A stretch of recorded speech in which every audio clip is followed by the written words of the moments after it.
Hello everyone. So our group was assigned to talk about organizing.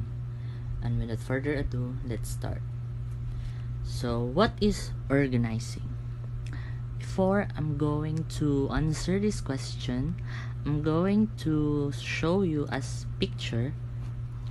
So kindly look at this picture. Imagine that this is your room. In your room, you are very busy preparing for your report that will be in 2 days.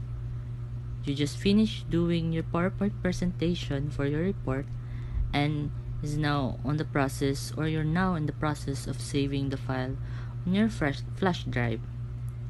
However, you notice that the flash drive was misplaced or missing, but you're certain that it was just inside your room.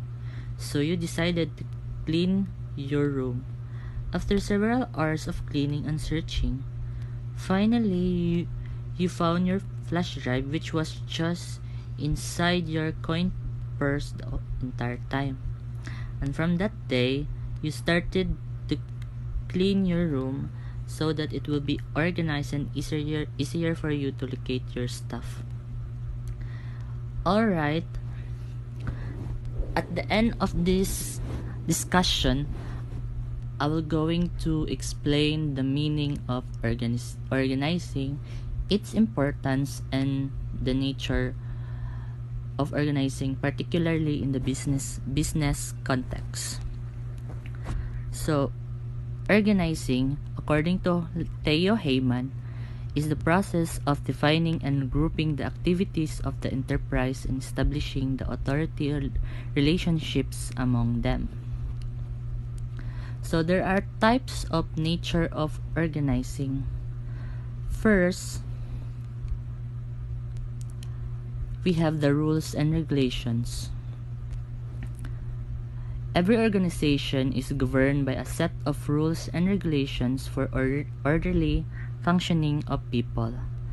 Now, what is the difference between the two? Rules is a standard set of instructions which explains how things are to be done.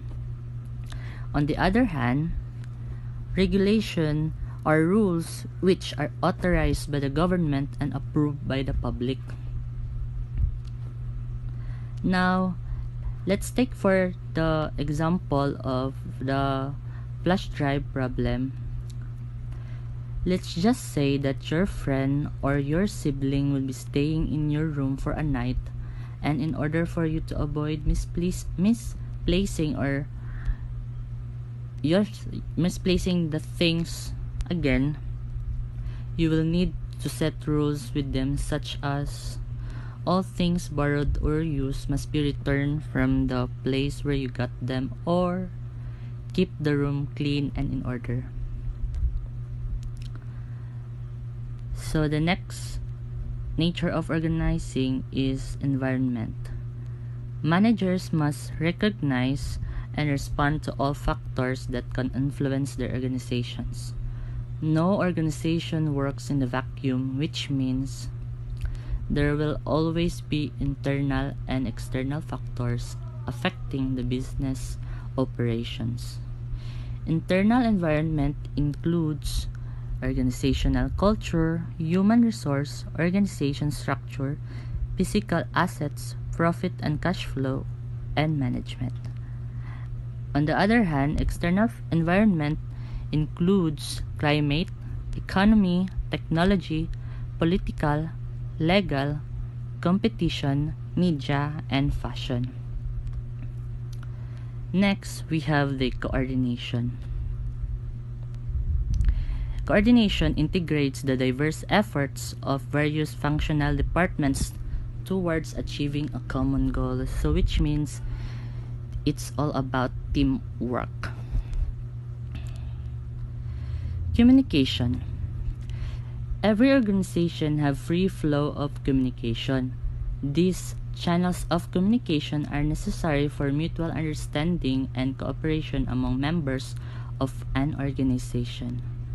So without communication, the business will have a hard time determining and achieving its goals. Therefore, An organization is just like a relationship of a couple. It won't be successful without communication. Next, we have group of persons. In an organization, a variety of skill sets is necessary. All of us have our own skills that could contribute to the success of the organization. It's up to the management on how they will go about maximizing the skills of their people. So, for example, workforce diversity helps you build a more inclusive, innovative, and creative culture.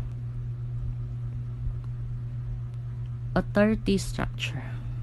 Graded series of arrangement in an organization creates a series of superior and subordinate relationships called chain of command. Authority structure brings together various departments by grouping similar unrelated jobs under a single specialization. This establishes coordination between different departments, leading to unification of effort and harmony in work. Second to the last nature of organizing is the division labor. It contributes a lot to the organization's productivity. So let's take for example, I'm going to choose Pizzarella. So not all employees assigned to baking pizzas. Some are assigned to delivery, some are assigned at the cashiering station. This applies also to the bigger firms as well. Some will be assigned to human resource, some will be assigned to the finance department, etc. So in division labor, the works or the jobs are being divided to all departments in a business or in an organization. The last nature of organizing is the common objectives. Every organization exists to achieve some common goals or targets of the organization. A common goal would serve as the motivation or the guide for the organization to determine its desired outcome and verify the steps to achieve their target. Hello, everyone. My name is Anisah Nurlailah Sulog, and in continuation with the report, I'll discuss about the principles of organizing. There are many principles of organizing, and these are the some principles that I researched. First one is the principle of purpose determination and integration, principle of specialization and work division, principle of leadership, principle of span of control or supervision, principle of authority and responsibility, principle of delegation of authority, and principle of centralization and decentralization. The first one is the principle of authority and responsibility. Authority is the power to give orders or get it obeyed, or in other words, it is the power to take decisions, whereas the managers do their tasks and make directions by practicing their legal authority.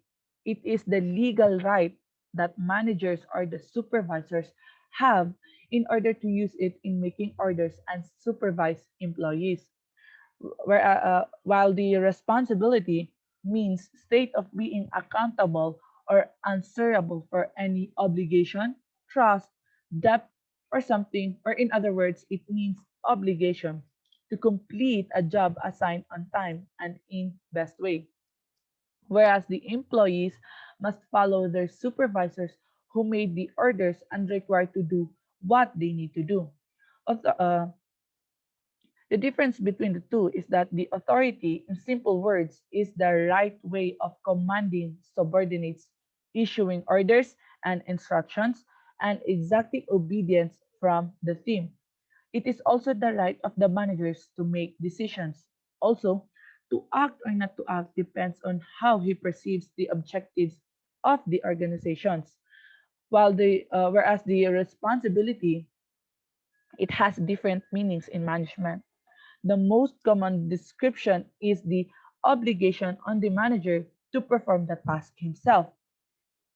So the essence of responsibility is the so-called obligation.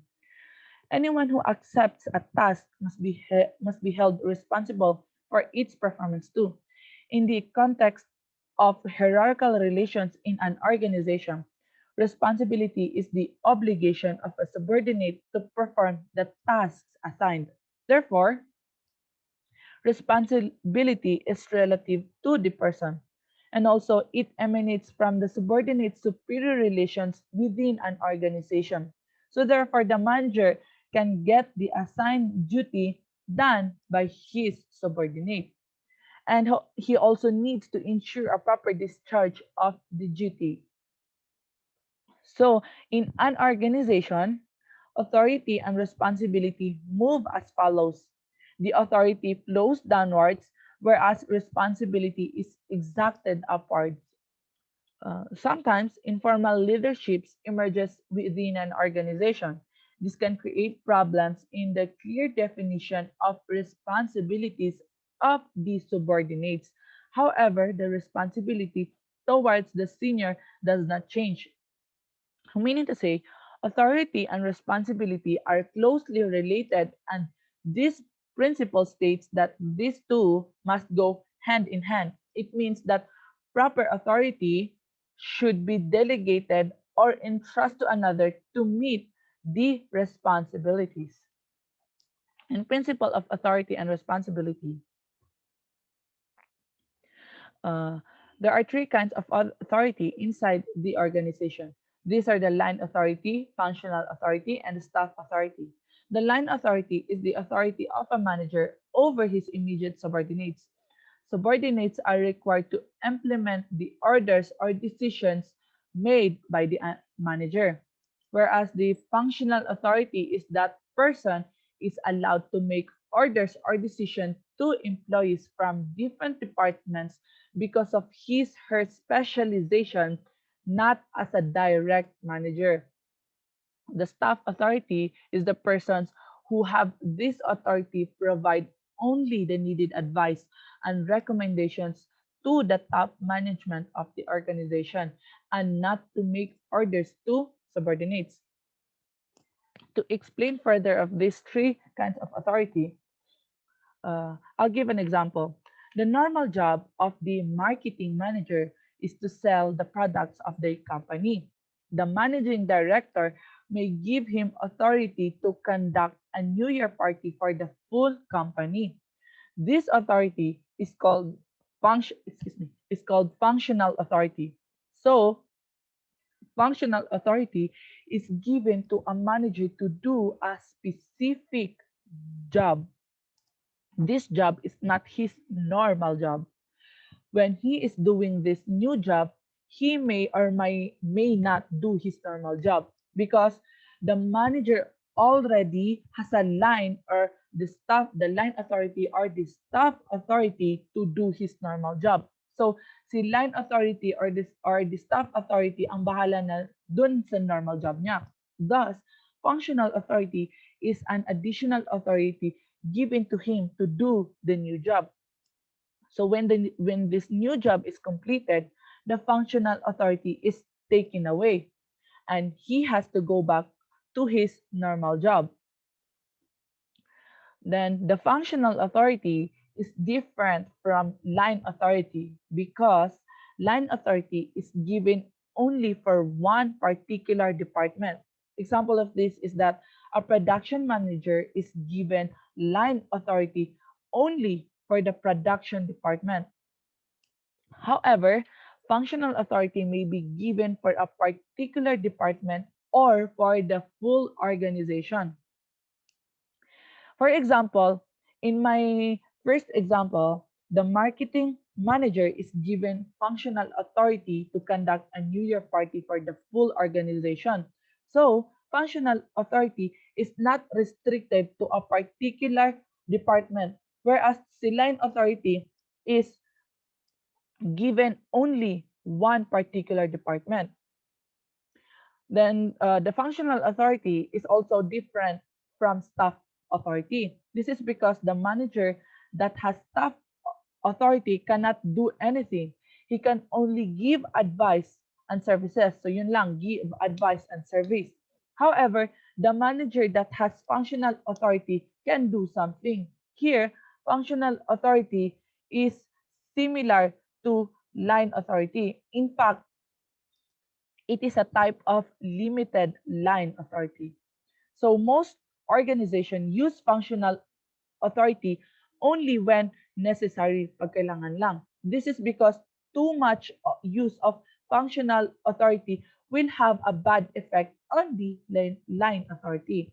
Functional authority is used only to perform specialized functions which cannot be performed by the line managers. In these cases, staff managers or outside experts are given functional authority to perform these functions.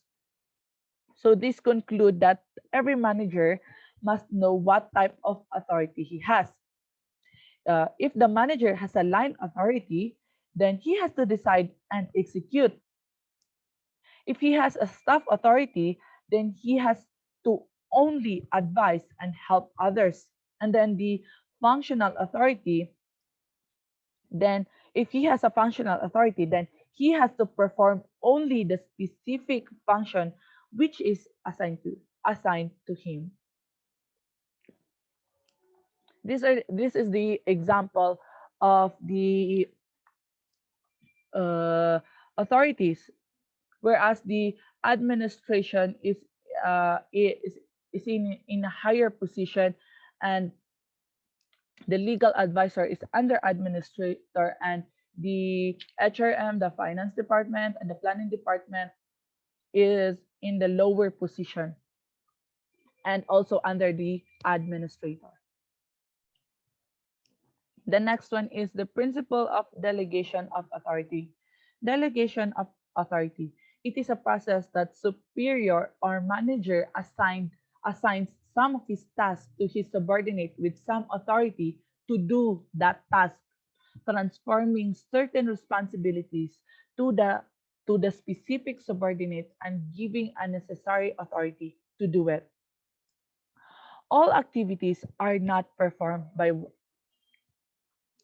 one person. So authority should be provided to the subordinates too. This means that the process of transferring authority and creation of responsibility between superior and subordinates to accomplish a certain task is what we call the delegation of authority. It can take place without decentralization. It can be withdrawn by delegator at any time. It minimizes the burden of managers of unit, departments, or plant. The relationship is between superior and immediate subordinates are indicated. It is the technique of management used to get the things done through others. It is confined to manager and subordinates. Authority is only delegated, not responsibilities. It is very important to management process control remains in hand of superior who supervise the activities of subordinates. It is an art of management science. When authority is not given to subordinates, then there is no performance.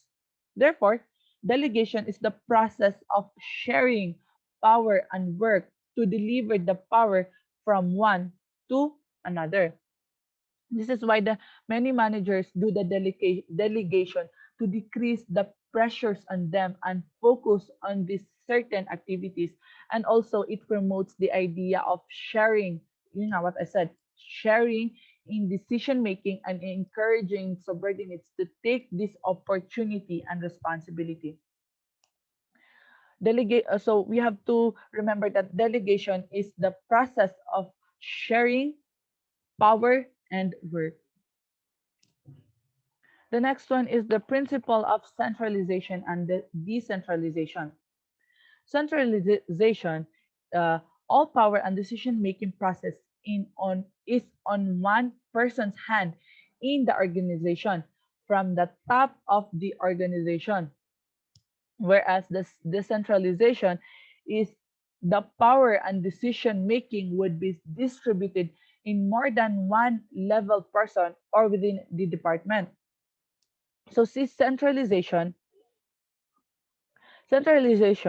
of authority refers to the concentration of decision making power at the top level of management. So nasa isang tao lang yung decision-making power.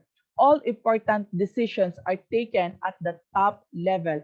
So everything which goes to reduce the importance of subordinate is called the centralization. While si decentralization, it refers to the dispersion of decision-making power to the lower level of organization. So dinistribute siya. In large organization, it is not always possible for all activities to be organized from the center. Therefore, a certain amount of decentralization becomes necessary. So in principle of centralization and decentralization, these are the difference between the two. So centralization, it is conventional, aimed to flatter the organizational hierarchy above all, one-way decisions, not empathetic towards employees and employee dissatisfaction. Whereas the decentralized, it is novel and modern, focused on every single individual, vivid, collaborative decisions kasi yun nga, sila mismong mga nasa lower level ang gagawa ng decision, empathetic towards employees, and employees will be more satisfied. So, meaning to say, decentralization is more advantageous than decentralization. So this ends my assigned topic, and my next reporter will discuss about the formal organization. That's all. Thank you. So good morning. I am Norhanima Mamarinta from Group 2, which is we were assigned to report about organizing.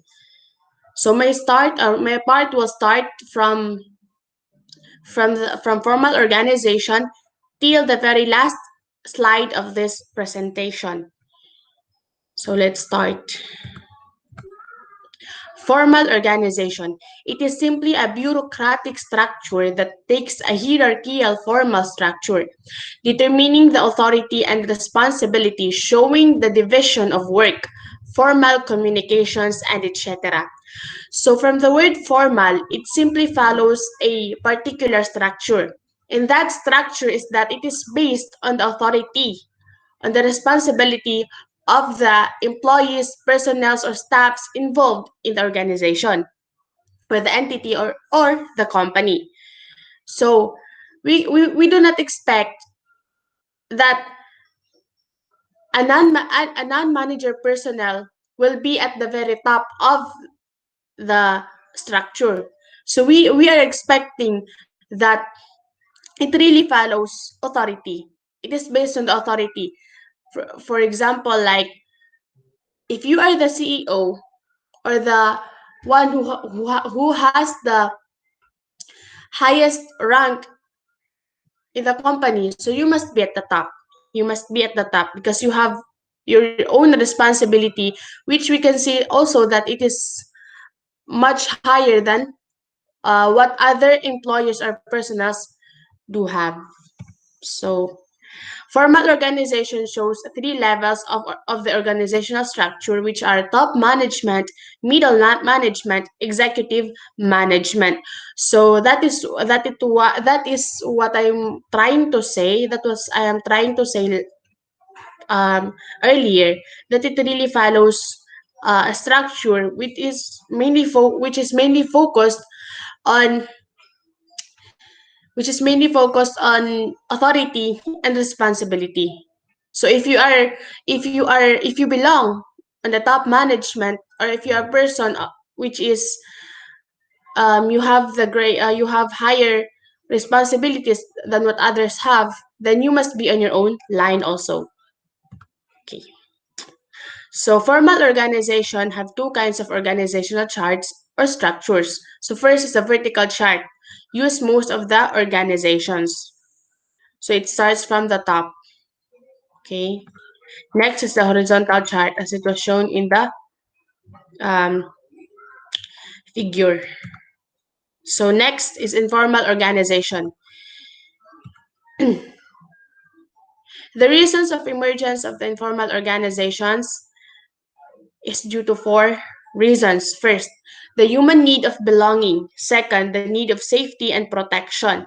Three, get rid of the boredom. Four, need for advice. So the first one is the human need of belonging. So it must it is like you maybe have that work or meron kang trabaho na inassign sa'yo but you do not feel to be you don't feel na belong ka dyan sa work na yan, or you don't feel that you really have that sense of being a part of that task. So, doon nangyayari yung informal organization. One of the reason bakit nangyayari yung formal organization is yun, human need of belonging. Because we humans, sabi nga nila, no man is an island. So, sometimes we do not feel to do the job. It is because we do not have that we do not have that motivation that we really belong to the group, or we are really worthy of having that task. Next is the need of safety and protection. So sometimes you must feel more you are intimidated, or you do not feel safe, or feeling mo you are yun nga intimidated ka doon sa task, or doon sa group na nabibilong ka, doon sa na-organize kayo na group, then doon ka nabilong, then isa din yun sa nagiging reason bakit nagkakaroon ng informal organization na minsan gusto mo doon ka na lang mag-jump into another groups because you have somewhat safety threats. Okay. So number 3, get rid of the boredom. So not all of us have interest doon sa mga tasks na we were assigned. Yes, you may have the skills. You may have the skills, but you do not have the passion. Meron ganon. Nangyari yun na you have the passion, you don't have the passion, but you have the skills. So sometimes hindi nagmi-meet yung ganon.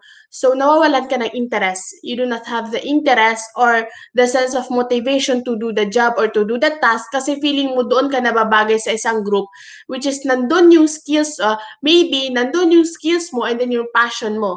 Or nandun yung passion mo, nandoon yung passion mo pero wala kang skills. Okay? So next is need for advice. So yun, maybe less motivated ka doon sa work mo or the entire as a whole. Pagod ka na magtrabaho. So minsan gusto mo na lang doon sa mga light na jobs. For example, nasa top management ka or meron kang authority or malaking responsibility mo sa company or sa entity, then you don't have the motivation or pagod ka na, gusto mo na give up.